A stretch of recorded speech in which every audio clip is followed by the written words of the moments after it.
Now I'm going to show you the toolbox. You can always turn on or turn off your toolbox up in your menu bar called Window. If the little tick symbol is there, your toolbox should be visible. The first tool in your toolbox is the brush tool. That one lets you pick out any brush from your brush library and then paint with it. I'm going to go into detail later on in this course about the brushes. The next one is the color dropper. With this tool, you can pick any color from your existing image and then paint with it. When you click in the image with the tool dropper, that color you've picked will appear in your color wheel and color panel down below. The next one is the paint bucket. With this tool you can fill in large areas with one color. If you put in a high number in the tolerance option, you'll be able to fill in the whole area with the color. If you put that number lower, only certain parts of your image will be filled with color. The next one up is the text tool. With this tool, you obviously can put text in your image. Up in the properties bar, you can choose your font size, your alignment, and your color. Of course, you can also choose your color with the color wheel. If you click with this tool into the image, a new layer will be created automatically on top of your canvas or your already existing layers. If you now want to paint onto that specific layer, a window will pop up and ask you to commit to an image layer. And that basically means if you press commit, that text layer will be converted from text into image, which means you can't edit the text anymore. So if you need to edit the text later on, I recommend making a new layer or painting onto the canvas down below. The next one is the eraser tool. Obviously, you can erase parts of your image or specifically parts of your layer, which can come in quite handy, of course.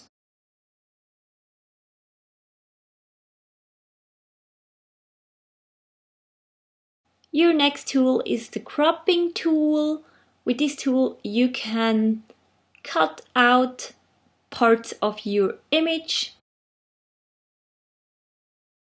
The next three tools all have a little triangle on the bottom right hand side. That means if you click on them a little bit longer, other similar tools will appear. So for the next one, the selection tools, and there you'll find various different selection tools like the rectangular selection, the circle or the freehand, and the magic wand. And then parted off, you'll find the moving your selection tool and the transform selection tool and the layer adjuster. With the selection tool, you can just select a part of your image. You can then copy and paste that part of your image into your existing image. That will create a new layer on top, which you can move about with the layer adjuster. So I'm just being stupid here and making something really horrible. Yep.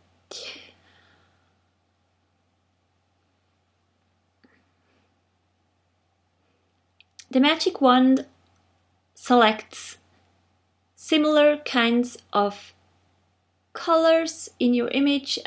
And same with the paint bucket, you can just change up the tolerance, higher or lower. The higher it goes, the more of your image will be selected. So for the selection transforming, you're just going to select a part of your image, and then you can just choose yourself to make that bigger or smaller, or change that up.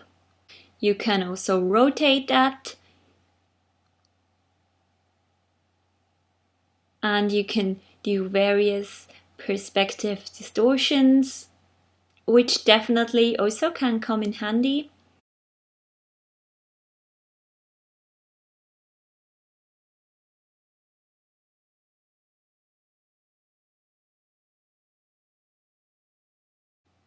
To committing to your distortion, you can just press the commit command or simply enter.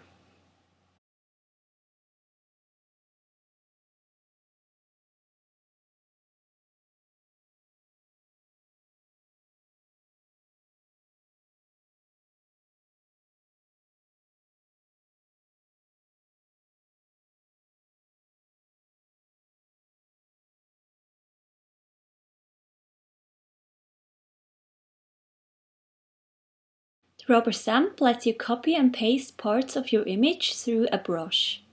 That way you can correct dust from scanning, unwanted impurities or spots from skin, and other details that need correction.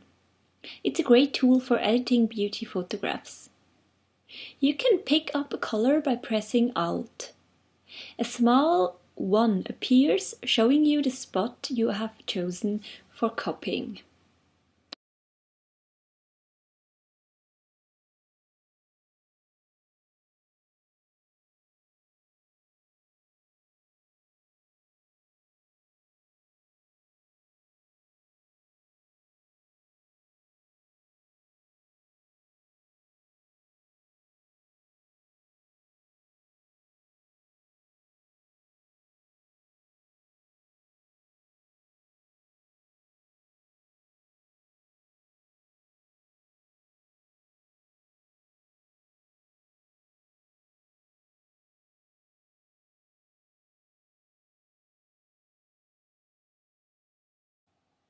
The next tool is the dodge tool.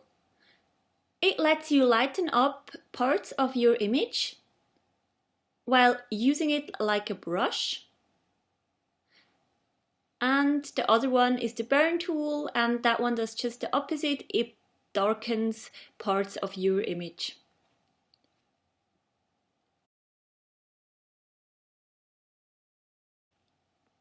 The next two tools are the symmetry tools. The first one is the mirror one. That one parts your image in the middle and mirrors your drawing. So that can achieve some quite fun effects.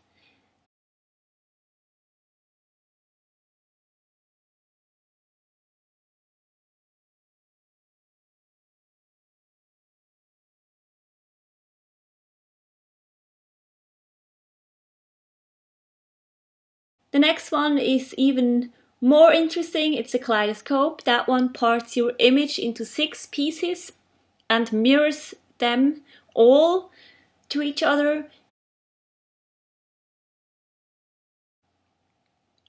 That achieves definitely some crazy looking effects. The next section are the navigation tools. The first one is the little hand. It's called the grabber.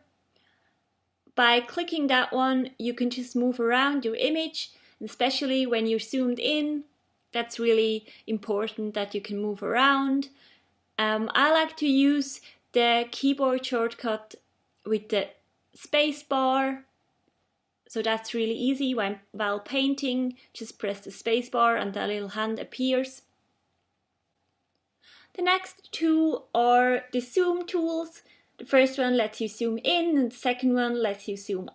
I also like to use the shortcut tools more for that because it's just a lot quicker. The last one is the rotate tool. That one lets you obviously rotate your image, and up in the properties bar you can also change up your zoom level and put in the rotation angle with number. So the last section in your toolbox are the two selector tools. The first one is your color selector. It lets you choose a main and an additional color. The main color, which you are currently using for painting, is the one in front, and the additional color is the one in the back. And if you press on the little arrows, that changes it up. Below that one is a little rectangle. If you press on that, you can see all the papers you can choose from. Depending on the brushes you are going to use, choosing a special kind of paper may achieve a more realistic result when you are applying the brush strokes.